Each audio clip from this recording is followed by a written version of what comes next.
Lead us from the unreal to the real. Lead us from darkness unto light. Lead us from death to immortality. Om, peace, peace, peace.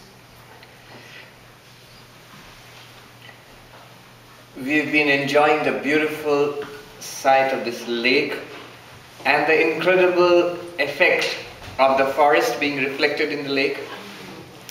It reminds me of a verse, I think it is from the Yoga Vashishta, which says this universe is like a forest reflected in a lake. Exactly what you're seeing there. What does it mean? First, consider what we are seeing there. Forget the hill and the forest, just the lake itself. When you look at the lake, the waters of the lake, you see a dense forest inside, upside down. Sky and forest in there. And it appears there, it's there. As the light fades, the evening comes, the forest disappears. It's just dark water. Because after all, we know that the forest in the lake was created, is an illusion created by the effect of light. It's a reflection. So when the light goes away, there is no more forest in the lake. And in the dark of the night, just a lake, no forest in the lake. And then in the morning again, when the sun rises, again when you look there, especially in the morning, there are no ripples, the lake is very calm. And you can see, it's like glass. You can see the entire forest in the lake. That's the example. Note that the forest in the lake appears sometimes and then disappears and then reappears again. 1. 2. Even when the forest appears in the lake, there is no forest in the lake. Isn't it? It just looks like that. Right now, it just looks like that. There are no trees in the lake, nothing, no forest. It's just the lake. So in the daytime, when the forest appears in the lake, there is no forest in the lake. It just looks like that. And in the night, the forest does not appear in the lake, and there is no forest in the lake. Now that's the example. Why am I speaking about lakes and forests? Because the example of what does Advaita Vedanta think about creation, about this universe? It's exactly like the forest in the lake. The lake is Satchidananda, existence, consciousness, bliss. The forest in the lake is the universe. When it appears in the lake of Satchidananda, we say there is creation and existence. And then when it disappears, the universe in the lake of Satchidananda, when it disappears, we say what we call pralaya, the dissolution of the universe. Note that just like the forest in the lake, even when it appears, Vedanta says there is no universe in Brahman. There is no duality in Brahman. It looks like that. And sometimes it does not appear also. At that time also there is no universe in Brahman. So the appearance, the universe cycles between appearance and disappearance. The universe, like that forest in the lake, it cycles between appearance and disappearance with the rising and setting of the sun. So at no time does the forest exist in the lake. In the same way, this universe, it cycles between creation and destruction. At no time is there a universe. This is Advaita Vedanta's position. You have a question? Yes, in this creation, the light is almost the creator of that reflection. It's a cause of that. Because without the lake and that forest up there, there would be no reflection. If just only light is there, nothing would happen. It is because of the light that the forest gets reflected in the lake. And that forest in the lake effect arises. It's a magnificent effect. Now, what is the role here in Satchidananda? Why does the universe appear? Because we saw yesterday, the factor they have introduced is Maya. Maya, Prakriti, Avidya, 3 different names were used. So that's where, just like the light plays the role here, similarly Maya or Prakriti The power of Brahman, it plays the role in projecting the universe where? There is nowhere else to project it except Brahman. Brahman is the only reality there is. So where will the universe appear? In Brahman. And when it is appearing, when the forest is appearing in the lake, if you ask the lake, hey, there's some dense forest you've got inside you. The lake will say, what forest? There's nothing here. That's me. Just the water. But I see it. And the lake says, just because you see it doesn't mean it's there. It looks like that. So Vedanta says it looks like that. Why does it look like that at all if you ask? Maya. That's the answer. If you ask one more step forward, yesterday we discussed it, why Maya at all? Then you remember the answer which I gave you? Because you cannot ask why of Maya, because Maya includes causation. Why? That starts with Maya. There is no why before Maya. And the whole question is moot. If there was a real universe, you would want a real answer. If there is no real universe, it just looks like that, it's okay. Yes. Does Maya appear only with creation if it's attached to something? Creation appears with Maya. Other way around. It's like you're asking, does the seed appear with the tree? No, the tree appears after the seed. So is Maya attached to Satchidananda? No. What is Maya? Is it actually there? No. So it's not there? No. You cannot say it is there, you cannot say it is not there. That is in fact one of the characteristics of Maya. Sad asad bhyam anirvachaniyam in Sanskrit. It cannot be determined as existing or as non-existent. If it did exist, look at the forest there. Is there really a forest there? No. So it's nothing. No, not even that, because there is a reflection. There is something that you see. Something that you see and which disappears and it appears again. So something is going on, but it's not really a forest. Because when the forest is appearing, thousands and thousands of trees perfectly you can see, down to the leaves, if the water is not moving. You can see there. And I'm telling you, there is, let alone thousands of trees, there is not even one tree there. There is not even one little leaf in there. It's just water. Similarly, this is a tremendous thing that we are saying. That is the meaning of lake real, forest false. Brahman is real, universe is false. But that does not prevent the lake from appearing and disappearing. That does not prevent the universe from appearing and disappearing. What Vedanta wants to point out is, all the time when the universe is appearing, it is nothing other than Brahman. That's the trick of Vedanta. Even when the universe is appearing, like now, right now, it is actually Brahman, and every bit of it is Brahman. Every bit of the forest in the lake which you see, every bit of it, the tree, the trunk, the leaves and the shoots, and all of them, they are nothing but water. Right now. It's an illusion created by sunlight on water. Here it's an illusion created by Maya. Advaita Vedanta says, everything here is nothing but Satchidananda Brahman. That is the meaning of God pervades everything. Vivekananda pointed out, we Hindus worship an immanent, transcendent God. If you say, God is transcendent beyond this universe, there is a God who created this universe apart from this universe. That's a transcendent God. If you say God is here, this is God, that's an immanent God. Both have their problems. What are the problems? If you say God is entirely transcendent, beyond the universe, then you have two realities, universe and God. And two realities means neither can be infinite. Infinite means there's nothing that limits it. Then God and the universe limit each other. Are you with me? They limit each other. Both are limited. Okay, the universe can be limited. But now, do you accept, and does any religion accept a limited God? A limited God is no God. It's subject to limitation, change, decay and death. The very idea of a transcendent God and a real universe together is disastrous for any religion. They don't see it.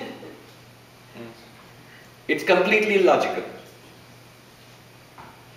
Here we are and there is God. Separate. Is this real? Yes. Is God real? Yes. Two realities. Separate from each other. They limit each other.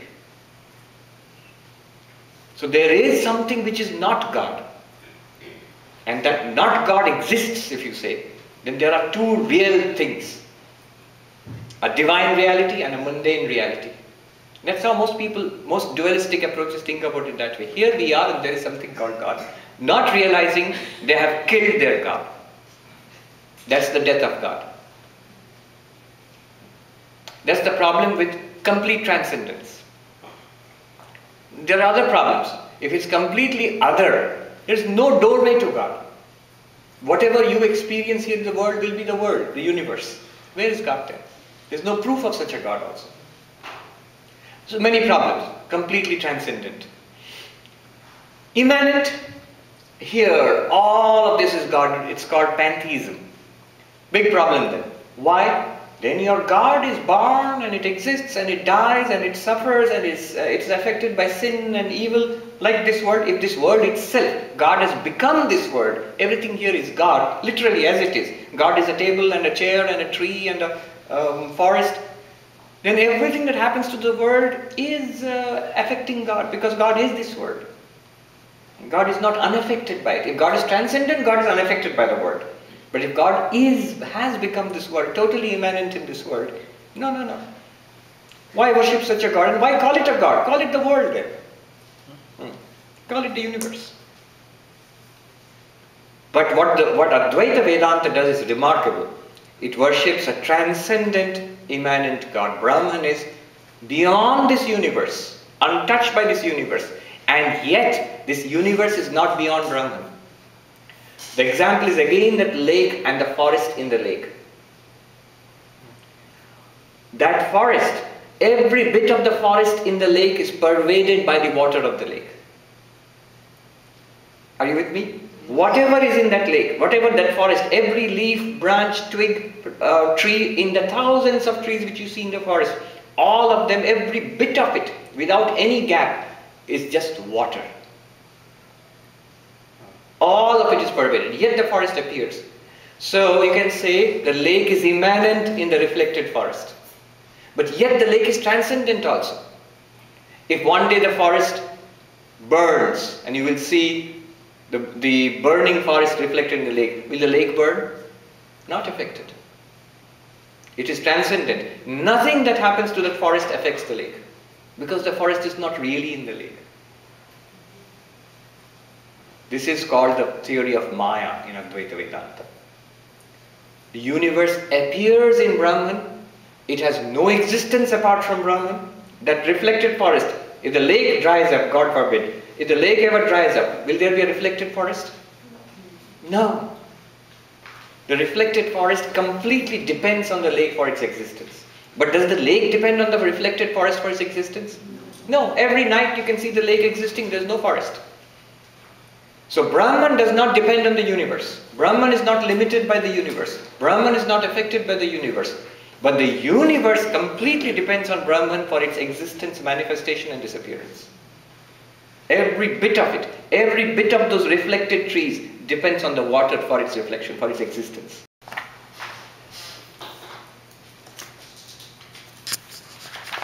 You remember Sat Chit Ananda, existence, consciousness, bliss, Brahman. And that with Maya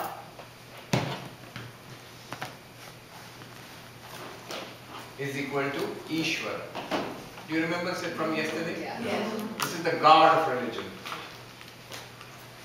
When the same thing with avidya, ignorance, is the individual, us. What was the technical name we used? Jiva. Jiva or Pragya.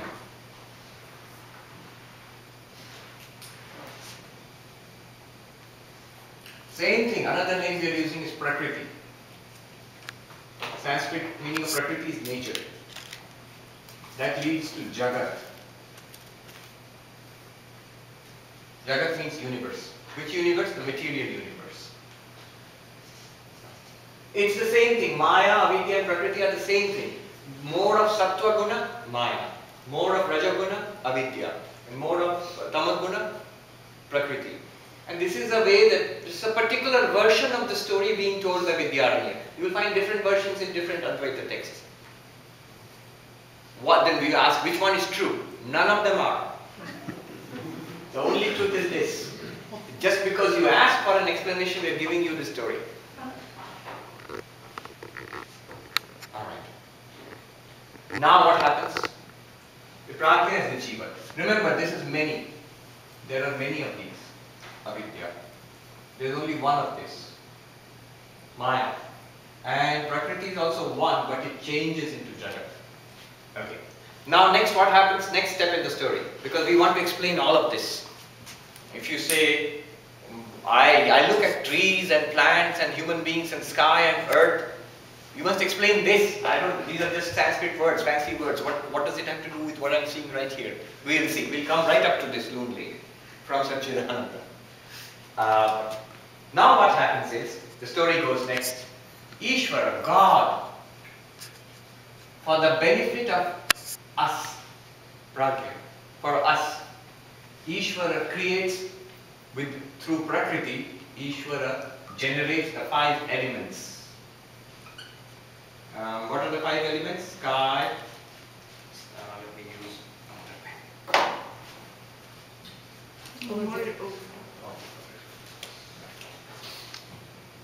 What are the 5 elements? Sky,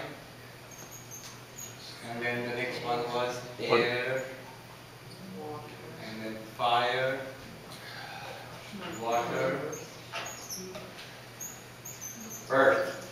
5 elements in Sanskrit: Akasha, Vayu, Agni, Apa, Prithvi. 5 elements. This is the way I think all ancient civilizations, whether it's in the East, whether it's the Chinese or the Indians or the Greeks, they saw the universe as fire, water, the elementals. So God creates. Today you might say He created the periodic table with so many, more than 100 different elements and so on. But anyway, this is how the story goes. The 5 elements. Now these elements, when they first created, these are subtle. These are not the air and water and fire you see outside, not that. These are subtle. These are in Sanskrit, they are called tanmatra.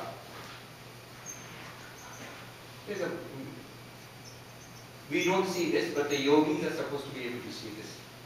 Tanmatra. Now, so what? Next what happens? By using these 5 elements, again Ishvara, with the help of Prakriti, creates what are called subtle bodies.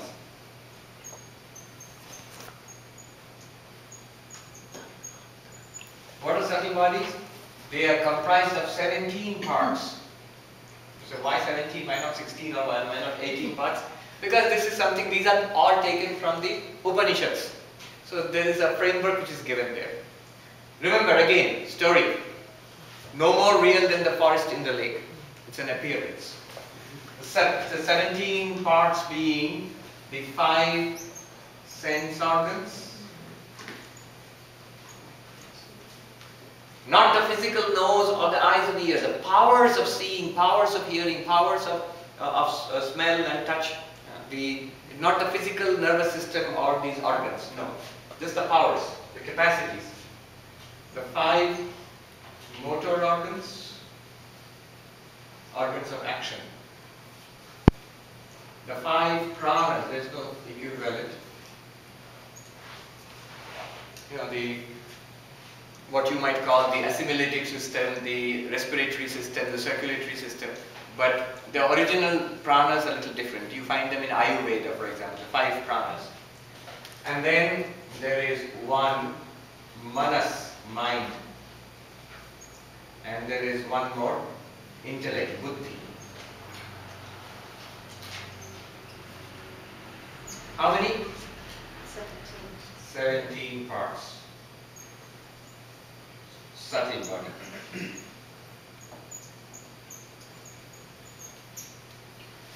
Okay, so far? Not theoretical. Look at yourselves. when we look inside, we find this ability to see and hear and smell and taste and touch, these five. We find the ability to walk and talk and grasp the motor organs. We find the ability, the life forces surging within this body, the pranas. And can you hear me? Or should I go there? All right. We can hear you back here. Right. All right. That one also, I think it will pick up, right? Yeah. It's not that there's no inline there. Yeah. Right. Now, and the mind, which is thinking and remembering, and the buddhi, the intellect, which is understanding right now, trying to understand. That's the intellect. So all of these there's nothing theoretical about it. They're just labeling what exists, what we see within ourselves. All right. Now how the story goes further. What happens next?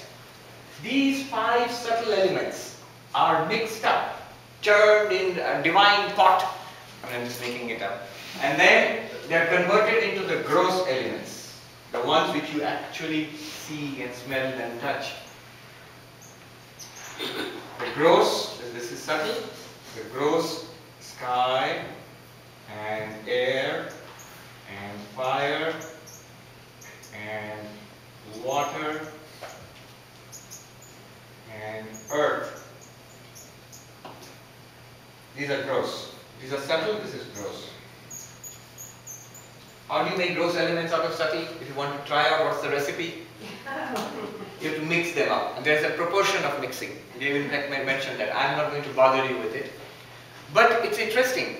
Do these have any correspondence with our modern physics?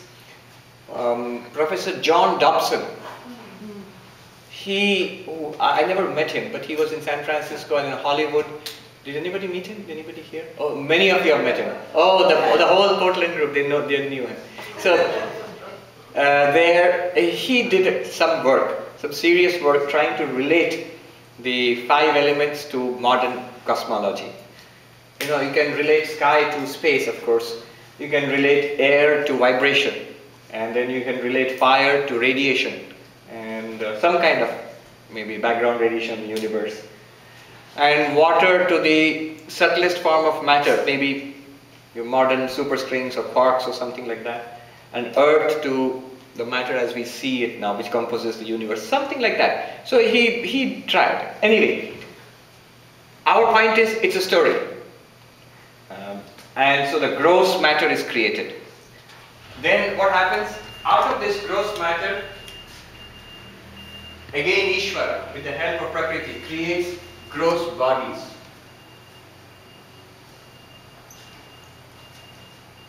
Humans.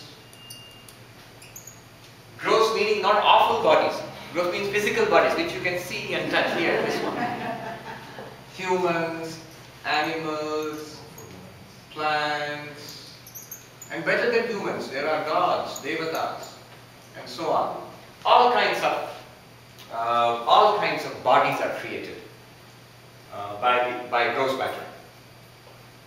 Not only that, the gross universe, planets and stars, and all sorts of mountains and Loon Lake, and everything is created with gross matter. This one. And hence you have this universe. Our story, the stage is complete. Ishvara, God has created this universe. What is this universe? Now you can explain in terms of this story. It is gross matter. What do you mean by that? It is fire and water and earth and space and wind. And so we experience it through physical bodies. These are gross bodies here. Gross body. What is this body made of? Fire and earth and water and space and earth and air. The body is made of that. What is this universe made of? Same five gross elements. And there are planets. There are worlds in which we live. And we eat food. What is food made of? The same five elements. That is converted into our physical bodies. So our flesh and blood and bones and nerves and all of this physical body is made of the five gross elements. Inside that, the subtle body, mind and intellect and memory and ego and the life forces and the sense powers of seeing and hearing and smelling, the powers of walking and talking and grasping, all of those powers and faculties are made of subtle matter. That's called the subtle body. Beyond that lies this avidya, ignorance, which is called the causal body. Beyond that lies our real nature, Satchidananda. This is the big picture. This is the lake plus the reflected forest.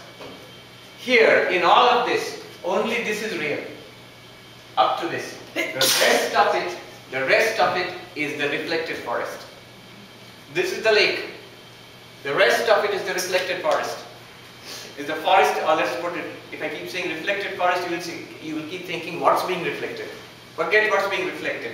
Let's call it the forest in the lake. This appears in Satchidananda, in the lake of Satchidananda, and disappears. When it appears, we say creation. When it disappears, we say dissolution. And next, again creation. Why is it happening? The doorway is this Maya. Remember, when it appears also, it doesn't exist. It just looks like that. Every bit of this, sky and fire and earth and water, all of it is nothing other than Satchidananda. A devotee would say, it's all pervaded by God. There is nothing here except God. Like Vivekananda says, never approach anything except as God. That's not rhetorical. He means it as a fact. As yes, it is true. Whatever you see, what you see is form. Form is created by the element of fire. What you hear is sound. Sound is created by the element of sky, space. What you touch is because of the element of air. What you taste is because of the element of water. What you smell is because of the element of earth. That's the worldview. And yet, sky, air, fire, water, earth, all of them are nothing but Satchidananda.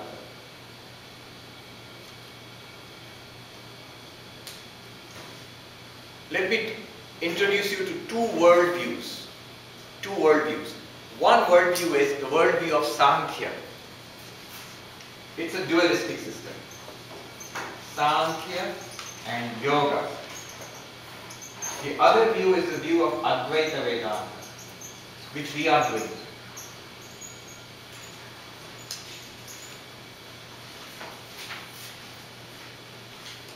Sankhya says, you are pure consciousness.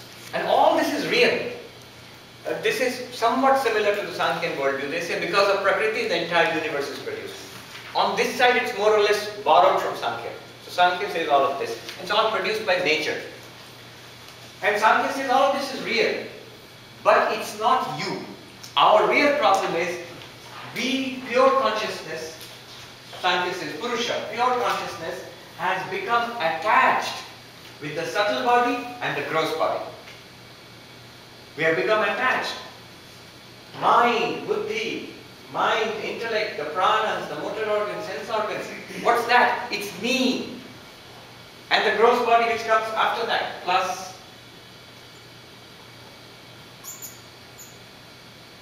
this one.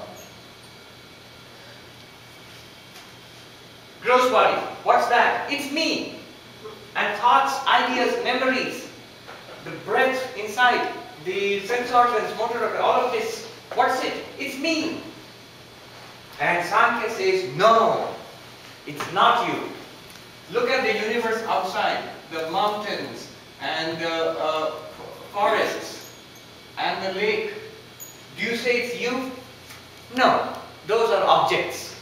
They are objects of my experience. Right?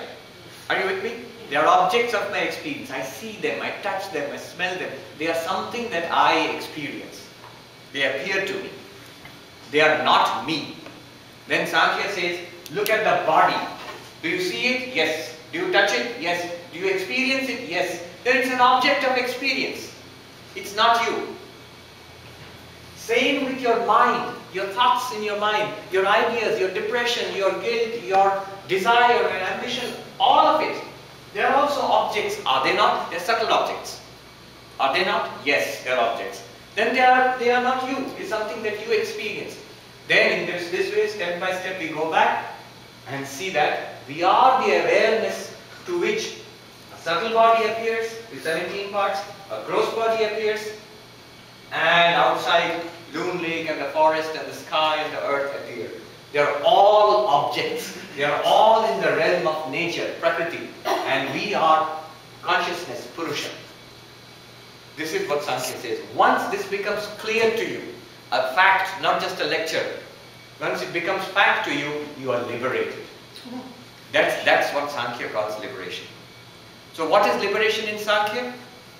Note that the object of experience and you, the experiencer, are both there and both are real. Sankhya just cuts the relationship between you. The problem was, you, the experiencer, you had embraced an object of experience as myself. I am this thing. Which one? This mind and this body is me. And the rest is not me.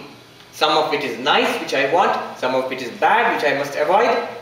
All of it is based on what's nice and what's bad for you. Whatever is nice for this body and this mind, and whatever is bad for this body and this mind, that's my world. So I live my life chasing certain things, avoiding other things, entirely based on the wrong assumption, I am a body and a mind. That's the problem. And then the solution should be to cut this false identification with the body and the mind. How do you cut this identification? Because it's a false identification. Nobody has taken a rope and tied the consciousness with the body. No. It's just the consciousness being aware of the mind and the body has forgotten itself and thinks of itself as the mind and the body. Give it this knowledge that you are the experiencing consciousness. The mind is an experienced object. The body is an experienced object. Just as you do not say, I am a mountain or a lake. I see a tree, and do I say I am a tree? Of course not. Then I see a body. Why do I say I am the body? You might ask a question that, Swami, if you pinch the tree, it doesn't hurt you. But if you pinch my body, it hurts me. So I am the body. If you pinch the tree, it doesn't hurt me. If you pinch the body, it hurts me. So I am the body, I am not the tree. Answer this question.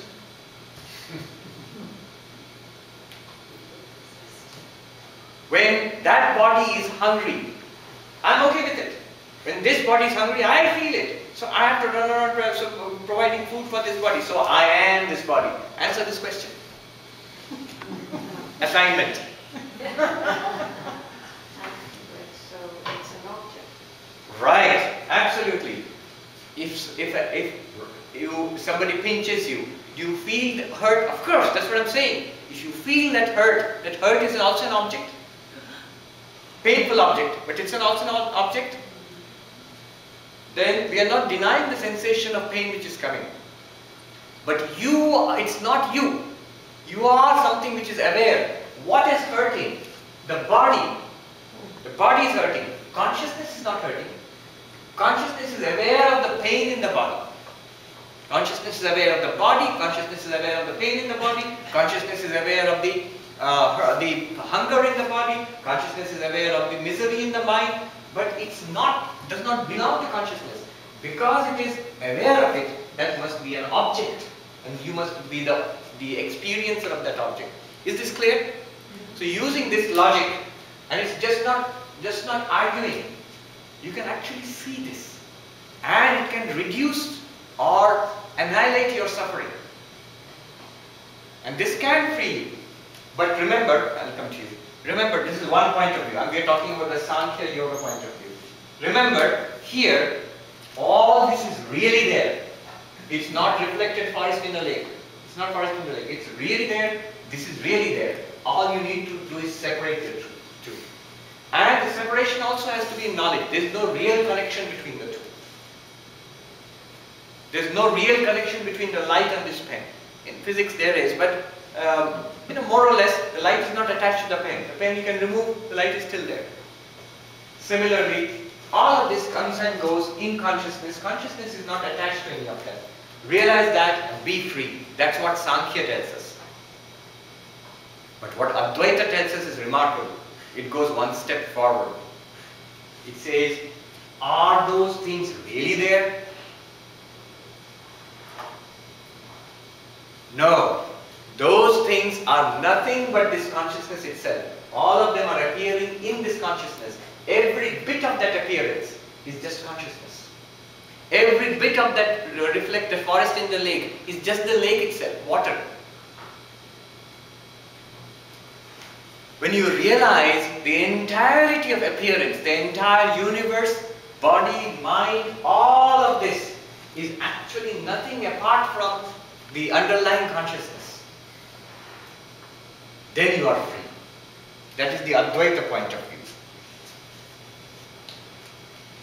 In one there is dualism, in the other one non-dualism. How? Take the example of the lake again.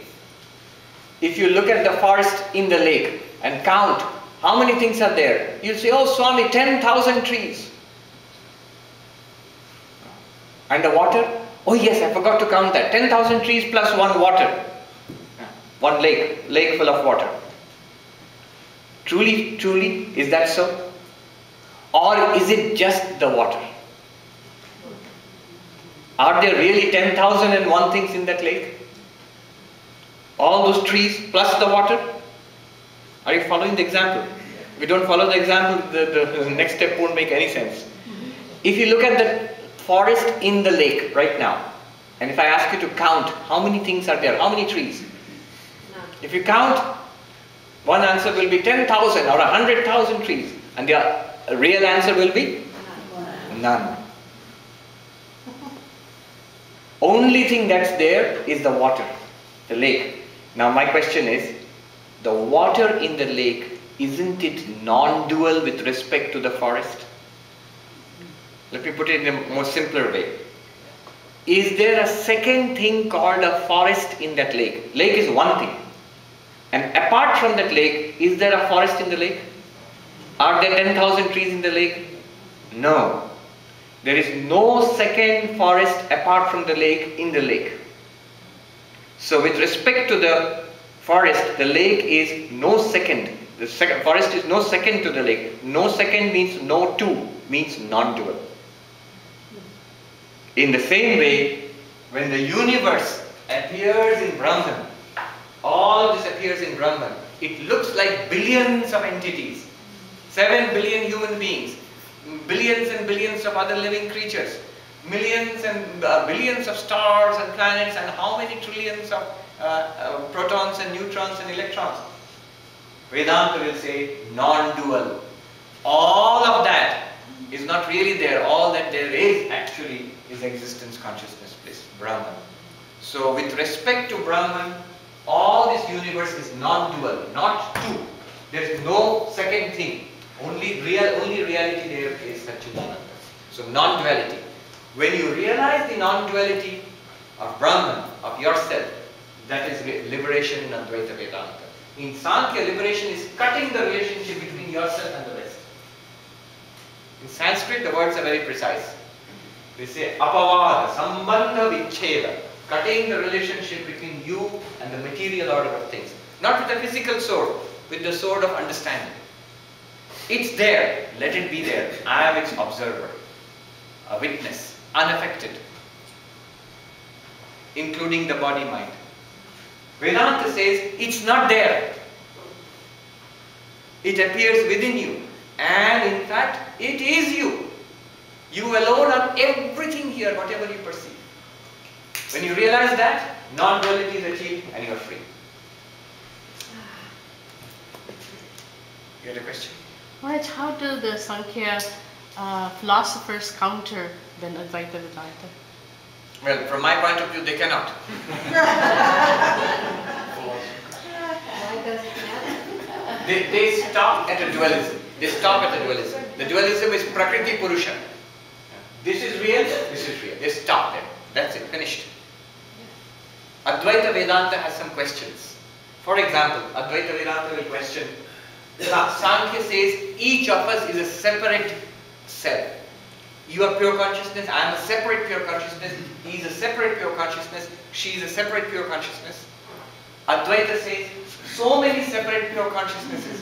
Why do you think they are all separate? Why not one consciousness? Sankhya says, well, why are you saying one consciousness? Why not different? And Advaita will say that prove the difference.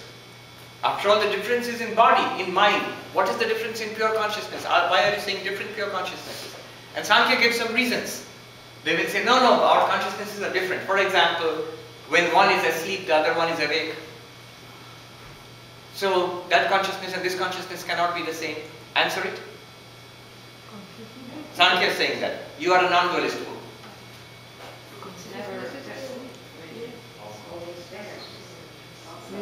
No, give a precise answer. Oh, let me throw you some Sankhya objections. One consciousness. Sankhya says, rubbish. We're all different consciousnesses. Let me prove that. You're asleep. I am awake. So clearly your consciousness is different from my consciousness. No, consciousness is there. One is sleeping, one is... What is sleeping? Body is sleeping, the mind is sleeping. Consciousness is not the same consciousness. It illumines a sleeping body mind there and illumines an awake body mind here. Why are you saying consciousness is different? Then they will say, no, wait a minute. What about birth and death? One person dies and goes away, other person is living and here, so consciousness is obviously different. Body, changing the body. So, what would your answer be? Body is changing. Right. What dies? The body. Body. Object. It's an object. Why should it make any difference whatsoever to the illumining consciousness? Okay, fine. The Sankhya will say, here is a real, a whammy. Liberation and bondage. One gets liberated. I am pure consciousness apart from the universe. In Sankhya liberation, I am just consciousness. And you are bound. How can you say your consciousness and this consciousness are the same thing? Again, same thing. The bondage is in the mind and the liberation in the mind. Consciousness remains consciousness. In my case also, eternally liberated consciousness. In your case also, eternally liberated consciousness. In my case, the mind is not aware of it. In your case, the mind becomes aware of the difference. So, all of it, none of it stands actually. All the Sankhyan objections. There are 5 objections as far as I remember. None of them stand really. They are all differences in body-mind. They cannot prove a difference in pure consciousness. And so Advaita Vedanta says, one pure consciousness, non-dual. Not only that, Sankhya say that the world is real and separate from consciousness. Why? We see it, it's there. There it is. They refute that there is no world. I can see the tree and the lake and people and everything. That's there. I am consciousness, I am aware of it. So, I am real, that's real also. Now, it's like saying, the lake is real and there's a forest there too. The forest is also real. No. Because there's no forest there. It just looks like that. There is no world here. It just looks like that. Sankhya will say, that's crazy. Prove it. I'll prove it. Listen to this. There are many ways of proving it. Here's one thing. 2 things are real and separate. How can you show that? This pen and its cap. They are 2 entities. Follow this carefully. There is a method called Anvaya Vyatireka, agreement and difference. Pen and cap. There are 2 entities. I'm claiming that. But they look one. How can I prove that they are 2 different entities? Separate them. If I show you the cap without the pen, here is one entity. And show you the pen without the cap, here is another entity. One in the absence of the other, and the other in the absence of the first. Then you know they're 2 different entities. They can exist, each can exist without the other. Usually they appear together. One nice example Advaita teacher gave was, a person appears with nice teeth, but you think, are they real or are they dentures? Now you cannot know as long as both of them are appearing together. You need to see the dentures apart from the person and the person apart from the dentures. So when you suddenly go to the person's room and he comes with a nice grandfatherly toothless smile, and you see the teeth sitting in the little bowl there, you say, okay, they are dentures, they are not part of this person. They are different. They are independent entities. They usually appear together, but they are not together. Right? So, now Sankhya says the world and consciousness are like a person and his dentures. And they're two different entities. Vedanta said, aha, I've got you. Why? Show me the universe apart from consciousness. This is devastating. You can, if you want to show that the universe exists and consciousness exists, and consciousness just becomes aware of the universe, and consciousness is really foolish, gets involved with one little bit of the universe, and that's bondage, and consciousness has to be convinced not to be involved with this and see that you are apart from it. That's your theory, right? Sankhya says yes. So the universe exists, 5 elements, and consciousness exists separately. Yes. If they do exist separately, show me the universe apart from consciousness. You say the forest in the lake exists. Okay, show me the forest apart from the lake. I will do something terrible, dry up the lake. Then in your theory, the forest and the lake are two different entities. If I dry up the lake, I should see the forest there. What will happen to the forest when I dry up the lake? Gone. Gone. Gone. I can show you the lake apart from the forest. In a cloudy day or at night, I can show you a dark lake, there will be no forest in there. Right? I can show you the lake apart from the forest. I cannot show you the forest apart from the lake. I can show you consciousness apart from universe, in samadhi, in deep sleep. But I cannot show you the universe apart from consciousness. Because to see the universe, to experience the universe, you need Consciousness. consciousness. No experience is possible without consciousness. So you cannot show the universe without consciousness.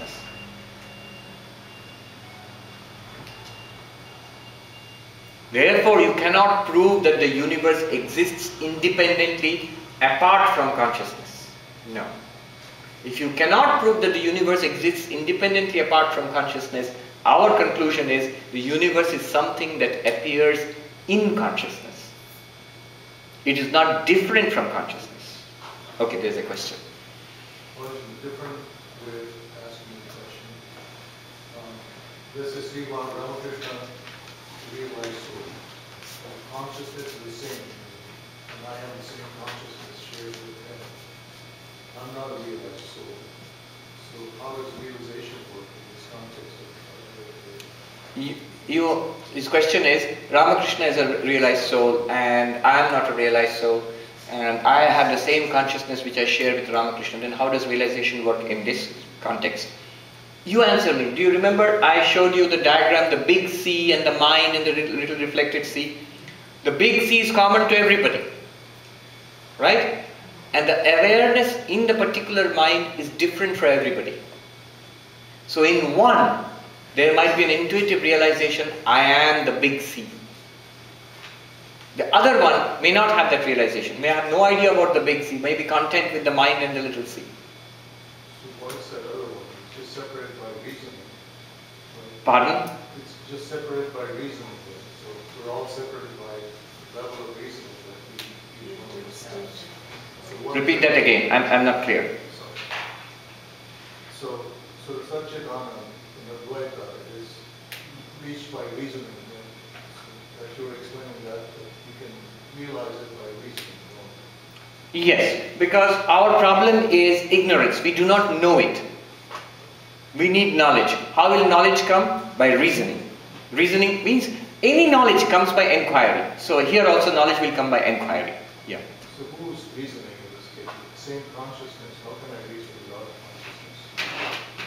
How can you reason without consciousness? You cannot reason without consciousness. So I have some consciousness. Obviously, all of us have consciousness. Have you forgotten this diagram? We just showed it yesterday. Pure consciousness, reflected in the mind as a little consciousness, plus physical body, plus the universe outside. This is the world view. Here, you have a body clearly, you have this universe outside clearly, you have a mind inside you clearly. So that little seed has to reason that there is a big seed. And the mind is illumined by awareness right now. You feel a sentience and awareness in the mind right now? All of us do. No? Am I the only one?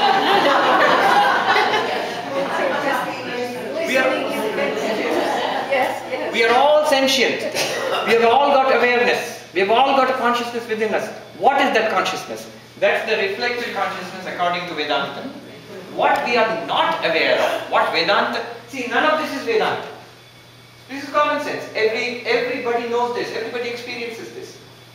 All of this is not Vedanta. Vedanta wants to say that this consciousness is a reflection of a real consciousness behind it, or fundamental to it. That is Satchidananda. And that has to be understood by reasoning here. How do you reason? Very simple.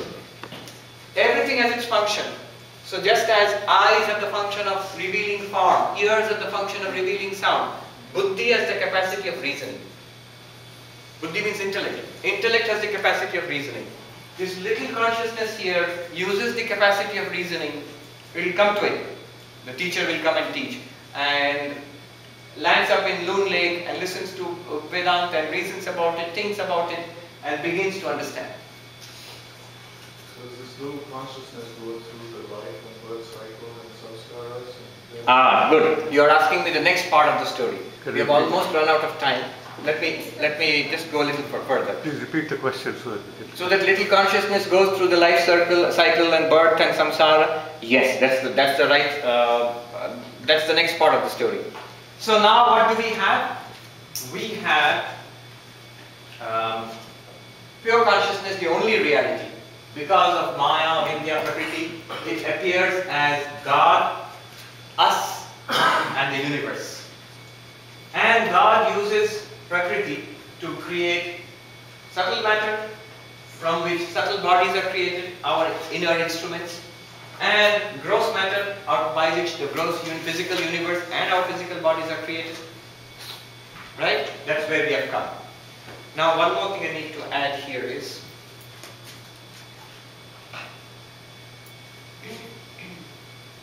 just a little bit of information. Again, don't be overwhelmed by all of this. Remember, it's just a story. Maharaj, that is the logical piece of this. Is that we use all this logic to get to the answer, and then suddenly we realize it's not. It's of no use. It's illogical in the sense that ultimately it is only the big C that is the real. So what's the question? No, what I was saying is that all of these explanations are beautiful and understandable and very logical, but yet the final truth is none of this matters, because what matters is the consciousness. Yes, but why are you telling all this? Because it's all in front of you and you want to know. That's right. Right. How did this happen? You're talking about some existence consciousness place, but I don't see all that. I see a body, I see a mind, I see buildings and people and life and civilization and birth and death. Explain that. That's being explained. You had a question? No, you said not to worry about it, but we want to, that's exactly what you said. We want to understand through the story. Yes, because it's an answer to the questions. We almost inevitably will have these questions, and hence the answer is necessary. Do All right. both paths lead to liberation? Which one? Both philosophies lead to liberation? Oh, Sankhya Yoga and Advaita Vedanta. They will fight among each other, but let's just step back a little and say yes. Ramakrishna would say path is not important. But again, if you say then I will not follow any path, then you will never get anywhere. So Ramakrishna said very interestingly, I'll tell you in Bengali and translate. Mat path kichu nai, ektake dhore thakleই hoy. Now it means each faith is a path. Paths are not important. Second statement. Which means don't fight about it. Third statement. You have to follow a path. There are many paths. Paths are not important in themselves because you have to end up somewhere. That's where you're going. So in that case there might be a misunderstanding. So I don't need a path. I'll make my own path. No. You have to follow a path. Something. You have to do something sincerely. Right. So, will Sankhya and Yoga lead to liberation? If you ask me, yes. If you ask a traditional non-dualistic Pandit, no. And he'll be vehemently and show you many reasons why not. And if you ask a Sankhya or a Yogin, will Advaita lead to liberation? No, it won't. Why not? Of course, if you ask them, actually ask them, seriously, the scholars of saints who are there in India right now, they will admit to you in a sort of voice, yes, all of it works. But as a matter of doctrine, philosophy, they are bound to defend their own structure. And they have reasons, very cogent reasons. They'll convince you so much. A non-dualist Pandit will convince you to such an extent you will stop meditating, as if that's the worst thing in the world. And a yogin will convince you so well, you'll drop the Panchadasi text in the, and you'll never open it again. A simple argument which I have heard. A yogin will tell you, one in the path of Sankhya Yoga, Advaita, they just attend classes and read books. What good is that? You have to meditate and see yourself as different from Prakriti. The non-dualist, if you ask a non-dualist Pandit, what's wrong with Sankhya? Why not Sankhya or Yoga? He will say, Yoga. Just sitting quietly, what good is that? You just sit quietly, that's it. You see, from a non-dualist perspective, it's like ignorance is the problem and knowledge is the solution. And knowledge is to be acquired. For that you have to do what is called inquiry, vichara in Sanskrit. So the inquiry has to be done. What about meditation? You know what it's like?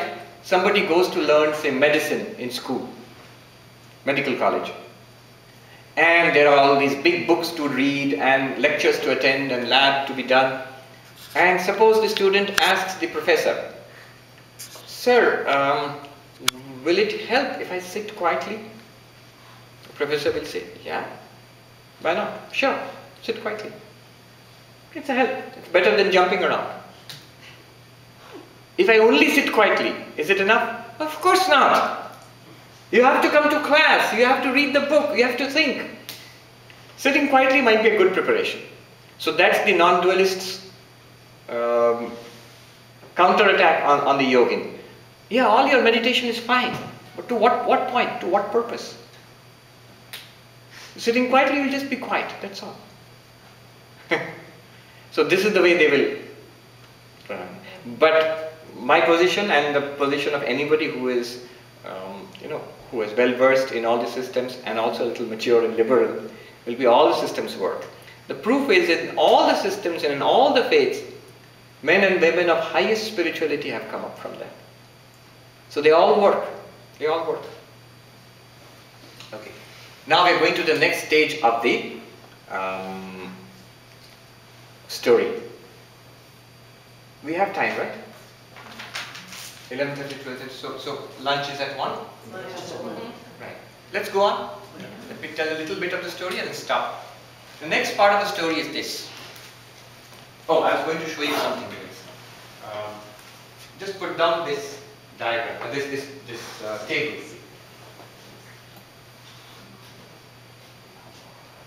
Causal, subtle, gross, cosmic, individual. I'm going to give you a spew of Sanskrit names now. I'll tell you what it means.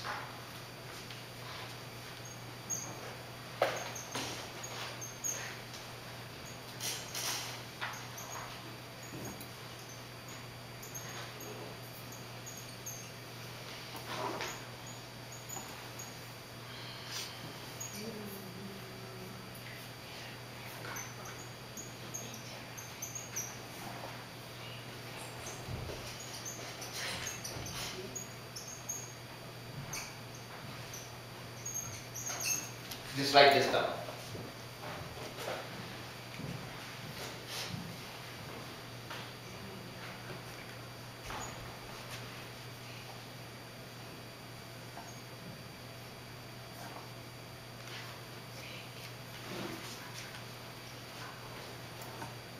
Cosmic, individual.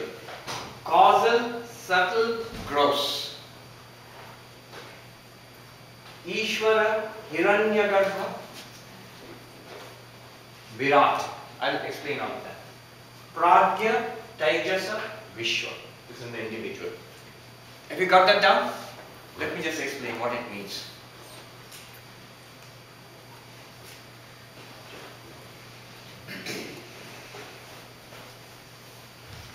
Let's do it this way.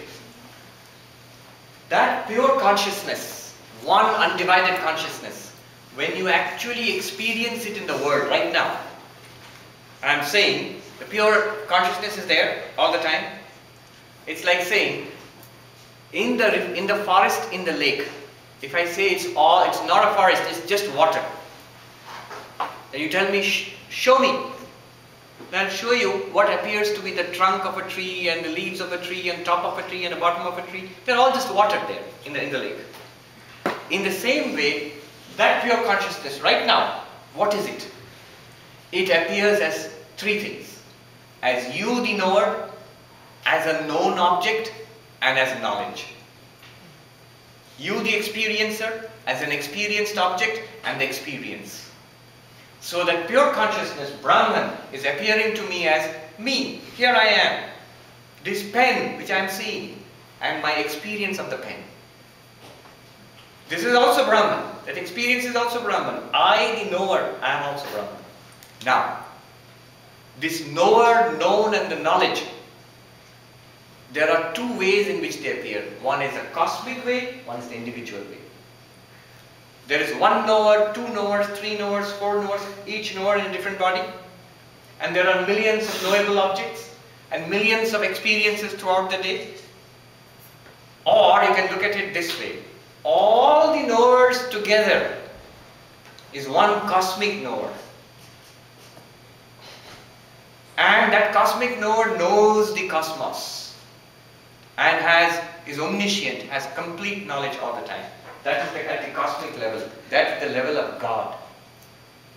Or you can see that same Satchidananda appearing as millions of little knowers, with knowing millions of knowable things, having millions of separate experiences. That's us, individual. What Advaita says is, you can at ease erase the whole thing and say it's all Satchidananda. Advaita is very simple actually. Okay, now let me explain this in detail, little more detail. Same Satchidananda, this existence, consciousness, bliss, Brahman, with the causal body, let's call it the body. With the causal body. What is the causal body? Maya. Is called Ishvara. Same Satchidananda with the causal body. What is it? Avidya. This one. Is called Pragya. You and I. When are we this? When are we Pragya? Not right now. In deep sleep. When you are in deep sleep, consciousness plus the causal body. Ignorance. That's deep sleep. That's what we experience in deep sleep, that is this. And Ishvara, consciousness with the power of Maya alone, in the state of dissolution, when the entire universe is gone, when at night the reflected forest in the lake is gone, only the dark lake exists, that's Ishvara. That's shown as Vishnu in popular Hindu iconography. Vishnu reclining on his couch, the thousand-headed cosmic serpent, and snoozing, taking a nap. So your God is always sleeping. That is Vishnu, that is the Ishvara state. And cosmic sleep means no universe. Now, the subtle body comes. After the causal body, the subtle body. What's the subtle body? This. The subtle body comes. Causal body plus subtle body. Then what happens? We, the pragya, the sleeping, deep sleeper, becomes the dreamer. When we dream, in our dream state, I experience the dream world. Then I am called Satchidana, I am called Taijasa. Literally it means the fiery one. You are called Tejasa. It's your name when you are dreaming. And all dreamers together, all dreaming consciousness, all the subtle bodies together, all the subtle bodies, your subtle body, my subtle body, all things in the universe, all together. Satchidananda plus all subtle bodies together is called Hiranyagarbha.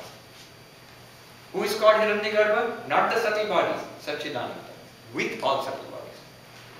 Remember, when there are subtle bodies, the causal body is also there in the background. Then the subtle body comes. So, dreamer, Tejasa, individual. Total, entire universe, the consciousness plus all subtle bodies, Hiranyagarbha.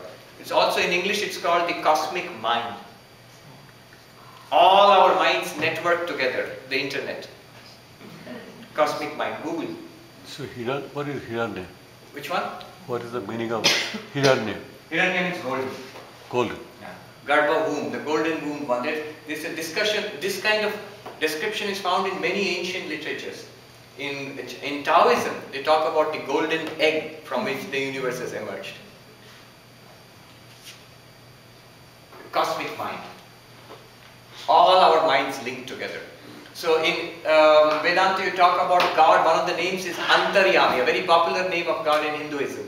Antaryami means the one who controls from within, the one who knows everything in our hearts. God sees into our hearts, it means.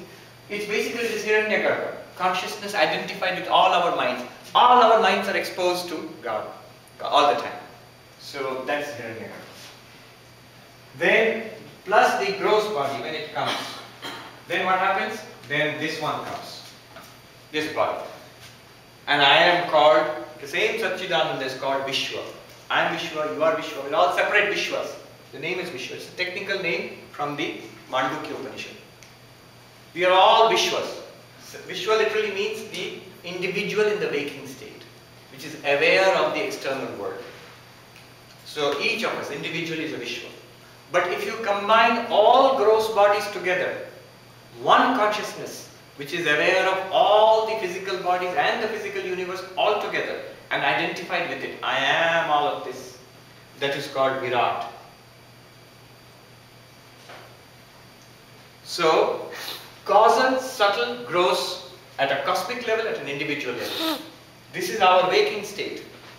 At this state, what do we have? We have a gross body here, we have a subtle body, and we have a causal body. And we are consciousness, but limited by one subtle body, one gross body, and one causal body. Then I become an individual. And I call myself, my specific name might be Swami Sarvapriyananda, but the generic name is Vishwa.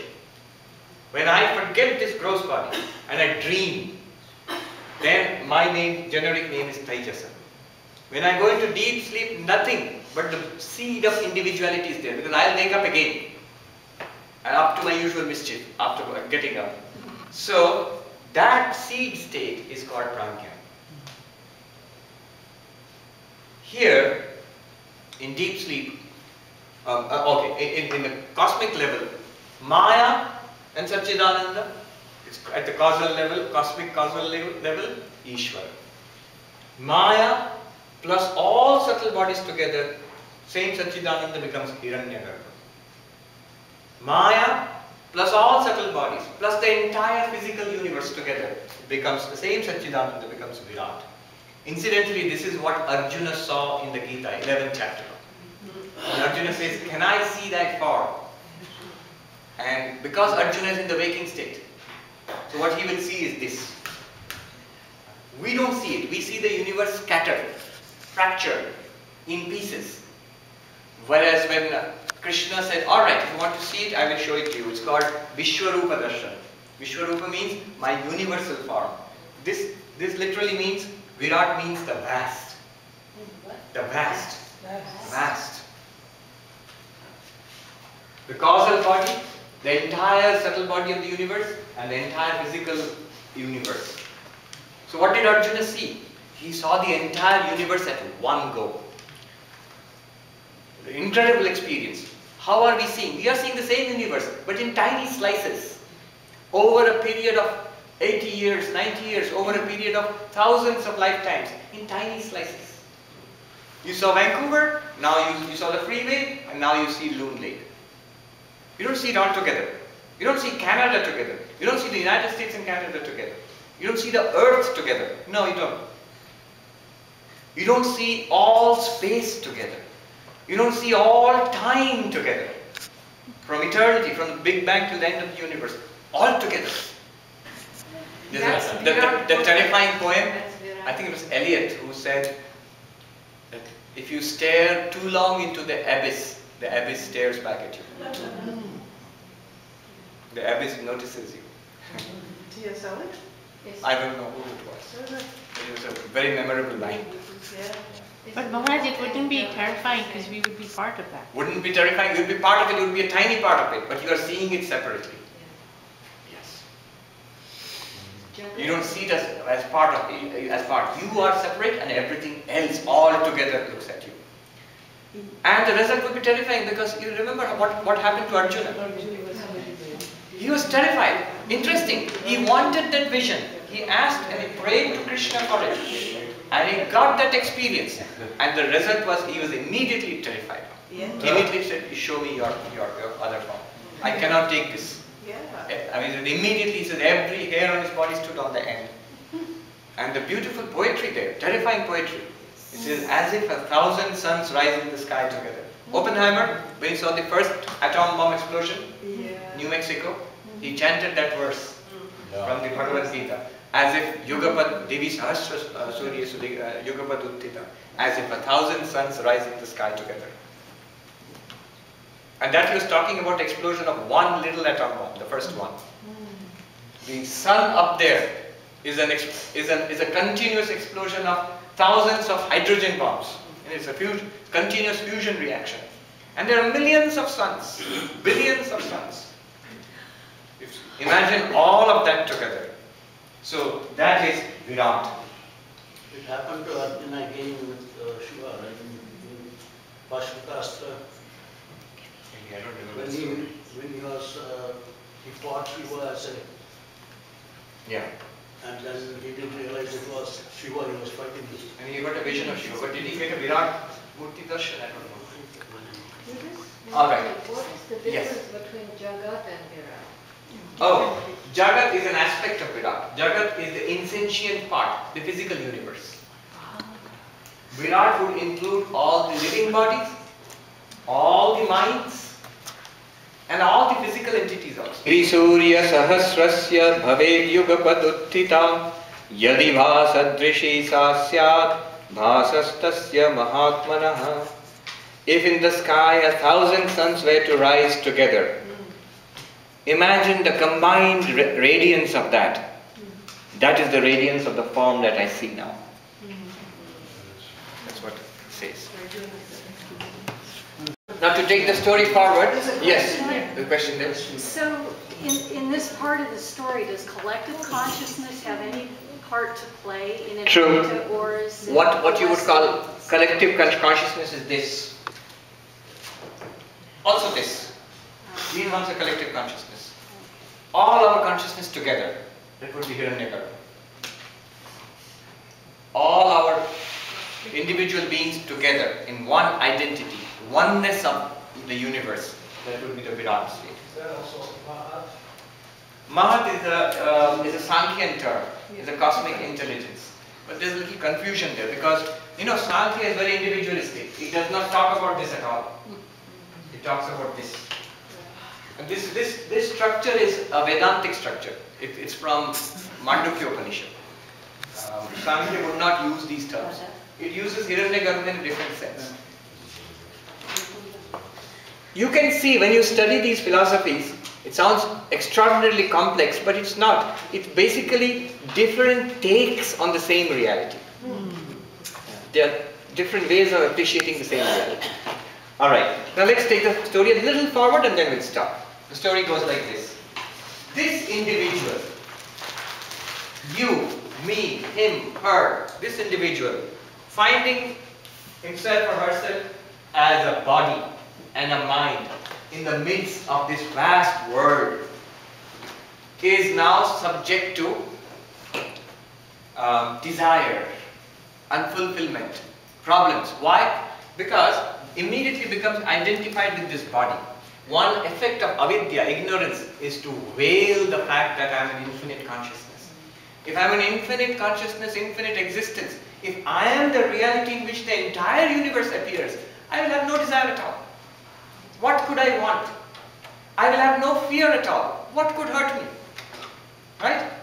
So, the entire universe will be an appearance to me and I will be the only reality. But that is hidden. Hidden by what? Avidya, ignorance. This is the causal body. It hides. Then what is revealed to me? Mind and this world. My body and this world. And now the problem starts. Remember, we have not moved, in spite of all this complication, we have not moved one step beyond Alan Watts' story, the little children's story. Yeah. It's basically God pretending to be not God. Yeah. God pretending to be not God. You, me, him, her. Now what happens is, this person, subject to hunger and thirst, body, I am the body, I am hungry, I need food, I am thirsty, I need water, I am sick, I need medicine. He doesn't say, the body is sick. Even if he said the body is sick, I still need medicine for the body. And so, desire comes. I'm unfulfilled. Basic problem is I'm unfulfilled. I'm incomplete. Yet each of us is haunted by a dream of fulfillment. Our God nature really does not disappear. That's what has driven everybody to religion, to spirituality, to Loon Lake. That desire for completion. Whatever we do in life, from the robber robbing a bank to a person taking care of sick people in a hospital, to the greatest philanthropist, to a greatest scientist, a philosopher, all of us are trying to go back there. We don't know it, but we're trying in different ways. As we try, we generate karma. And the karma can be good, can be bad, according to whether it is dharma or adharma, good or bad. Good karma gives us good results, pleasant life. Bad karma gives us unpleasant results, dukkha, suffering. And the life of Vishwa becomes a life of sukha dukkha, pleasure and pain. And Vishwa tries to get as much pleasure as possible and tries to avoid as much pain as possible. And then commits acts of dharma and adharma, good and bad. Remember, desires by themselves are not good or bad. It's a distinction which most people miss. Why desires are not good and bad? Desire of the form I want, you really have no control over it. You see the difference between action and desire. You can go out there and eat now. If I tell you eat, you say yeah, I can eat. But if I tell you be hungry, either you feel hungry or you don't feel hungry. You can't control it. You can generate it. If you exercise a lot and run around, don't eat for 2 days, yeah, I can generate hunger. But directly you have no control over hunger. You have no control over desire. That which you have no voluntary control over will not produce good karma or bad karma. So desires in the mind, when they come up, they don't cause punya papa in Sanskrit, merit and demerit. But immediately after that, if you decide to entertain those desires, if they are good desires and you translate them into speech and action, they will generate merit for you, punya, good karma. If there are bad desires and you know it to be bad and you still entertain it and translate it into action and speech, then they will generate bad karma for you, papa. And the result is happiness and misery. And caught in this stream of happiness and misery, not one life. The physical body dies, but the subtle body continues. From this life, another physical body will die. How will that come? It will come according to your past karma. And you live out another life, another physical body. You wear it out in karma, experiencing pleasure and pain. That dies. You still have a load of karma to run. And so you get another physical body. We are swept along in the current of life. Let me just tell you how much progress we have made since yesterday. There is a beautiful verse about this. 30, verse number 30. We are now at verse number 30.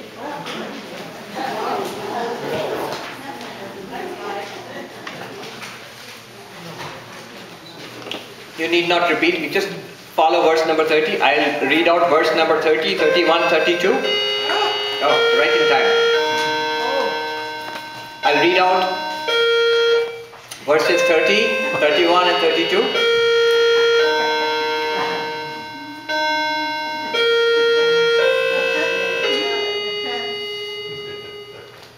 Alright. Now we are at this point, in the story. Verse 30, you need not repeat, I'll read it out. Nadyam kita ivavattat avattat antaramashute vrajanto janmano janma labhante naiva nirvritim. They are swept from birth to death to new birth to death again and again and again. Like a little worm being helplessly swept away in a torrential river. There is never attain peace. There is no ceasing. There is no ceasing. Oh, after death I'll attain peace. No, heaven or hell awaits.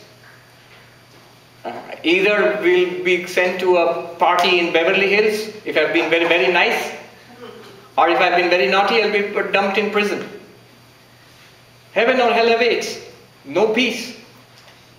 And then, after that, some peace? No. Once that is exhausted, you will be thrust back into this world in a new body, born again as a baby somewhere. No peace. And it goes on. Life after life after life. Then what happens? 31.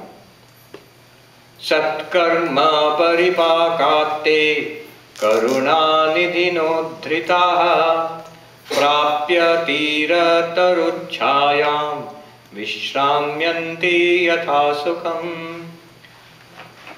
As they are whirled around, by chance, due to good karma, just as a little worm may be picked up by some kind-hearted person and put under the shade of a tree, and it relaxes. In the same way, 32. What happens to us? That's the worm. What happens to us? Upadesham avapyevam acharya tattvadarshina panchakosha vivekena labhante nirvritim param. Us, that Vishwa, going from life to life to life, that individual being. What happens? When a lot of good karma accumulates, you become interested in spiritual life. The mature soul becomes interested in spiritual life. Not the immature soul. The immature soul is interested in worldly life. There's a clear division. I remember this person, a devotee in New York, who works in one of the top fashion houses of the world. He showed me that's the place he works. And he met the CEO, who's a multi-billionaire. And the CEO somehow likes him. So one day the CEO said, okay, tell me, what can I do? What do you think I should do? So tell me something good which I can do with my money. And then he added, I know you're involved in that religion stuff. Don't tell me anything about religion. Religion is for losers. I'm a multi-billionaire. What do I need religion for? Immature. It takes maturity. Once after a lot of good karma is accumulated, Vedanta says you have plenty of good karma to come to spiritual life. To come to Vedanta. I'm saying spiritual life in a liberal sense, but they will say to come to Vedanta. You have come to Vedanta and you come to a guru. You come to a guru, the guru initiates you, gives you the teaching. The method of the 5 sheets, discrimination of the 5 sheets, by which you will realize you are not Vishwa, Tejas or Pragya. You are Satchidananda. And you will find final peace. So that teaching comes next, verse number 33 onwards. That's the next part of the story. What did the guru tell the disciple? The little worm who had been plucked from the river. So what did the guru tell the disciple? That's after lunch. Om Shanti Shanti Shanti. Hari Om Tat Sat. Shri Ram Krishna Arpanamastu.